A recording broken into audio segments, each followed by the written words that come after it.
Here's how I got my 2-month-old to sleep through the night without any cried out or sleep training. And what I did completely wrong with my first 2 babies that kept us stuck in that cycle of waking every 2 hours overnight. With my first 2 babies, what I'd do is I'd put them to sleep, and then about 2 hours later, I'd hear them stir, they'd start to grunt, and I would quickly reach my arm over onto them. They're in the bedside bassinet beside me, and I would think if I was quick enough to put my arm on them, they would fall back to sleep for another few hours. But usually that would startle them awake. They were probably in active sleep, they weren't ready to wake up, and me doing that, trying to rush them back to sleep, made them wake more fully. And then what I'd think is that I'm already awake now, you're already awake, so I'm going to feed you just in case this time I feed you, you're going to sleep for another 3 or 4 hours. Like, I may as well, we're both up now. But what was happening is every 2 hours would go by and they would wake up again, and I would think, I'm going to feed you again. Like, I know you could probably go 3 hours between a feed, but we're both up, so I'm going to feed you just in case. But what kept happening is they didn't go back to sleep for 3 or 4 hours. Every 2 hours they kept waking up looking for the same thing. But they weren't waking because they were hungry, they were waking because it's the end of a partial sleep cycle, and the only way they'd learned to fall back asleep was from a feed. So I was actually creating a problem, not fixing one. With my 3rd baby, I wasn't even trying to get him to sleep through the night. I was trying to extend those feeds. I knew it was possible for him to sleep longer than 3 hours at a time.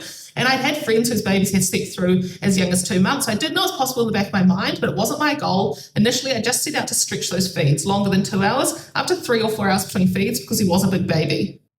So if he woke and it had been less than 3 hours since his last feed overnight, I would leave him, give him some time. That's the big thing. Don't jump in too quickly. You may startle them. They're noisy sleepers. They can fuss about. It's not our job to make them go back to sleep if they're happy and content. Just leave them there to fuss about, work it out on their own. Then if he got upset, this is when I'd step in, or my husband would step in, and we'd settle him back to sleep without a feed. So that's the only big change. We would hold him, cuddle him, put him back to sleep when he was calm or asleep. But the main thing is we didn't offer a feed every single time he woke. And as soon as we changed that association, that is when he started stretching his night sleep, and he started doing 8-hour stints within a few days. And of course, we had a plan in place, steps to take. If he wasn't asleep after the 30 minutes, it wasn't just not feed him and hope for the best. We had some steps laid out to make sure that he slept well and he was still eating well. And this is exactly what I see with the families I work with. When feeds and sleep get tangled together, that's almost always what's driving those wake-ups. So as soon as you untangle those feeds and the sleeps together, that's when nights start to change quickly. It doesn't matter how long you've been doing this. It doesn't matter if your baby's a newborn, if they're 6 months old, or if they're 1. And it doesn't matter if you've tried things already that didn't work. I'm going to show you exactly how to start untangling feeds and sleep for your baby in the same way I did for my own kids and for the families I work with every day.